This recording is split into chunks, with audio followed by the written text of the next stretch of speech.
sous le jujubier. Aujourd'hui, je vais te raconter une histoire de nuit. Une histoire où l'ombre semble plus grande que les maisons et où une lumière minuscule apprend à ne pas trembler. C'est l'histoire de la flamme qui veille.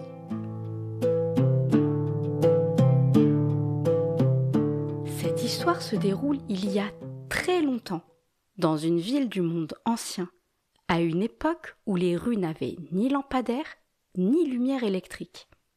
À une époque où une seule flamme pouvait changer l'ambiance d'une rue entière. La nuit descendait sur la ville comme un voile lent, un voile chaud et silencieux qui recouvrait les pierres, les seuils, les fenêtres et parfois aussi les pensées. Les portes se refermaient une à une, les voix se faisaient plus basses, les pas devenaient rares. Mais au moment précis où l'ombre commençait à s'étirer le long des murs, un homme sortait toujours de chez lui. Il n'était ni grand, ni imposant. Sa démarche était lente, régulière, presque attentive. On aurait dit qu'il marchait en écoutant le sol. Son dos était légèrement penché vers l'avant, comme s'il protégeait quelque chose contre sa poitrine. Dans sa main, il tenait une petite lampe, une flamme fragile, une lumière qui vacillait au moindre souffle, mais qui refusait de s'éteindre. En franchissant le seuil, il murmurait toujours d'une voix basse et douce, presque chantée.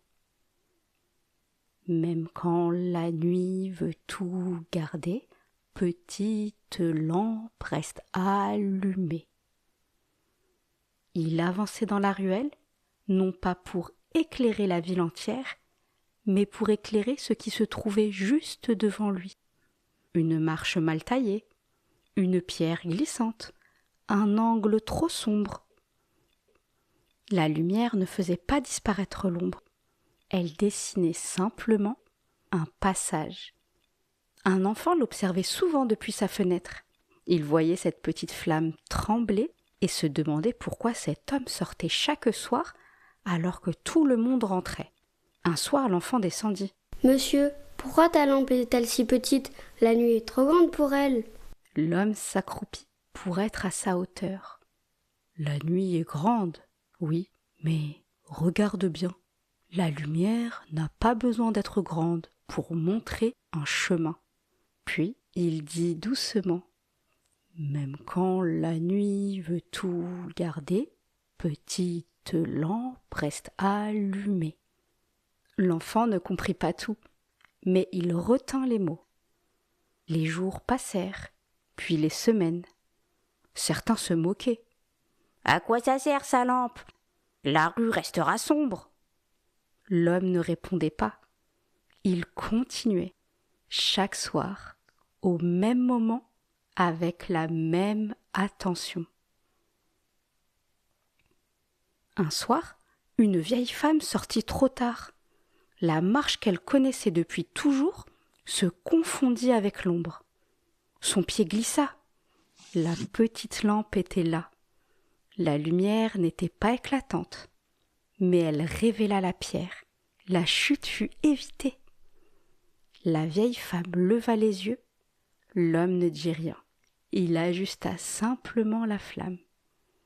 Et dans le silence, il murmura « Même quand la nuit veut tout garder, petite lampe reste allumée. » Une autre nuit, un enfant rentra seul. Les ombres lui parurent plus longues que d'habitude. La rue semblait immense, presque étrangère. Puis, la lumière apparut, pas pour effacer la peur, mais pour la traverser. L'enfant serra son manteau. Il leva les yeux vers la petite flamme au loin. Elle n'était pas près de lui, mais elle était là. Alors, il reprit sa marche, un pas après l'autre, en suivant le chemin que la lumière révélait. et lorsqu'il franchit enfin le seuil de sa maison, la nuit était toujours présente, mais elle ne lui faisait plus peur. Peu à peu, la ruelle changea, sans que personne ne sache dire quand. Au début, ce fut presque rien. Un voisin qui ralentit en rentrant, un autre qui contourna la marche au lieu de la prendre de travers, comme si la ruelle avait soudain quelque chose à raconter. Puis, on commença à attendre la petite flamme. Pas comme on attend un spectacle, mais comme on attend un repère.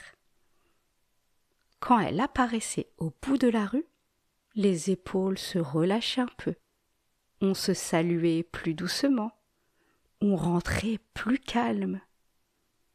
La lumière ne faisait pas disparaître la nuit, mais elle la rendait moins lourde. Elle disait sans parler, « Ici, quelqu'un veille. » Puis un soir, l'homme ne sortit pas. La nuit tomba comme d'habitude, mais la rue sembla plus épaisse, plus lourde. On attendit le petit cercle de lumière. Il ne vint pas, le lendemain non plus. La troisième nuit, quelqu'un posa une petite bougie sur un rebord. Puis, un autre fit de même, et encore un autre, d'autres encore, et des dizaines d'autres. Les flammes étaient fragiles, elles tremblaient, mais elles tenaient. Et dans la ruelle, comme un écho, une voix d'enfant murmura : « Même quand la nuit veut tout garder, petite lampe resta allumée. » La rue ne fut jamais éclairée comme en plein jour, mais elle ne fut plus jamais entièrement dans l'ombre. Parce qu'une seule lumière, quand elle persiste, apprend aux autres à s'allumer.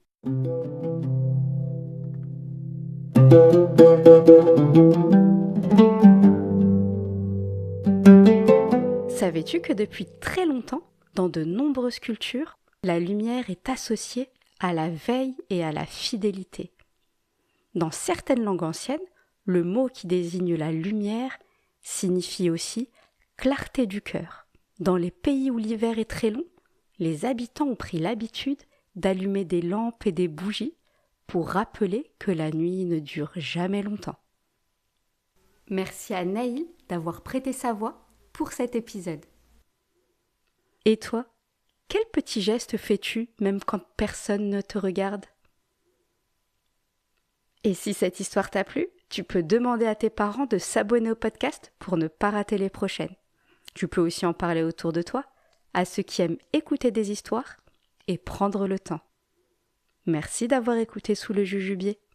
Sous le Jujubier, chaque histoire est une graine de paix. En ces temps particuliers pour beaucoup d'entre nous, je souhaite un bon mois de Ramadan et un carême apaisé à celles et ceux qui le vivent. La prochaine fois, Sous le Jujubier, je te raconterai l'histoire de jeunes gens qui ont choisi de se retirer quand le monde autour d'eux devenait trop étroit.